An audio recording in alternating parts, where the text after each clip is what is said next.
To my shock, the Biden White House have actually announced free at-home COVID tests for everyone through the mail. And as I'll get to later, this, I think, is embarrassing to Justin Trudeau and the Canadian government, as right now it showcases the severe limitations of our approach to these rapid tests. But before I get there, let me first start with this news out of the White House. So they announced it this morning. President Biden announces new actions to protect Americans and help communities and hospitals battle Omicron. So these free tests are part of a larger push to combat the new variant. More here from the New York Times.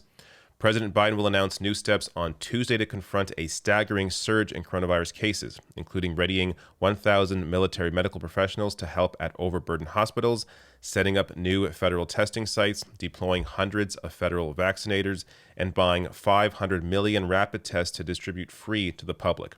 The 500 million tests that the administration intends to purchase will not be available until January, the senior officials said, adding that the government intends to create a website where people can request that tests be sent to their homes free of charge. It was not immediately clear where the tests would come from.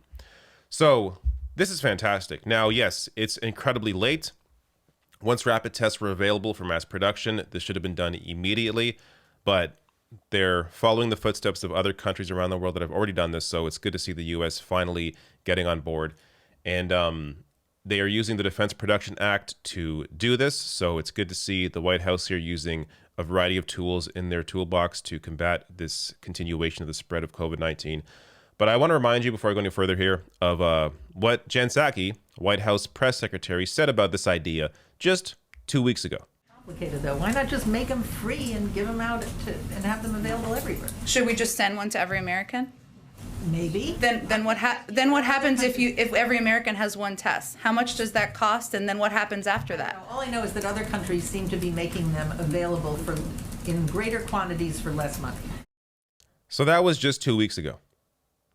Jen Psaki there scoffing at the idea of giving everyone a free test, bringing up the cost. How much would it cost? How much is the continued spread of COVID-19 costing? I'm sure that's a lot more than giving everyone a free test. So I'm glad they woke up to this reality. But credit there to Mara Liasson of NPR for asking that question. Mara Liasson may be the reason that you will now be able to get a free test through the mail. So good journalism. These good questions are hard to find, but when they do happen, often it can lead to actual changes.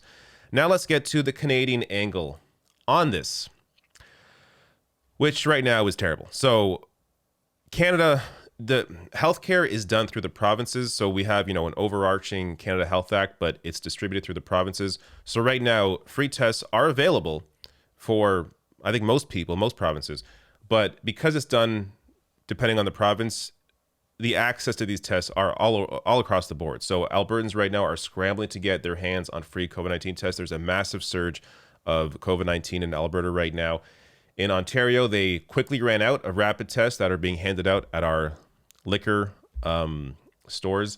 So they ran out really quickly. In fact, it's got to the point now where rapid tests are selling online for inflated prices, highlighting the testing inequality in the Greater Toronto area. So what can Canada do? What can the federal government do? This is where we have to really analyze the idea of provincial jurisdiction and how it doesn't make sense in this case. If they sent everyone a test through the mail, through Canada Post, which they should be doing, so Naheed Dasani here tweeting out, PSA of Canada Post can reliably deliver the junk mail flyers I get every single day, then Canada Post can reliably deliver rapid tests by mail to every Canadian too. That's what they should be doing. Now, people will scream, oh, but provincial jurisdiction. It's rapid testing. Maybe also send masks through the mail. It wouldn't be sending a doctor through the mail. We're talking about testing and potentially masks. What's wrong with that?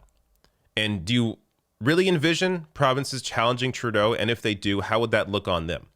If, a conservative premier comes out and challenges Trudeau on this idea, that's going to destroy their reputation in their province. It's not going to hurt Trudeau. So just do it. We have the ability here through Canada Post to deliver these rapid tests to everyone.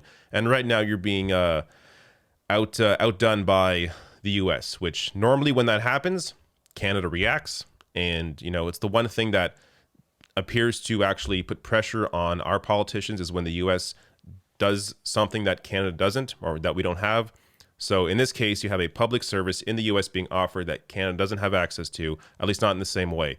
I think hopefully this will put some pressure on the Canadian government to maybe at least consider the idea of sending these tests through the mail, through Canada Post, because right now some provinces like Alberta, like Ontario, like BC are being absolutely decimated by this new variant and have a lack of access to these COVID-19 tests.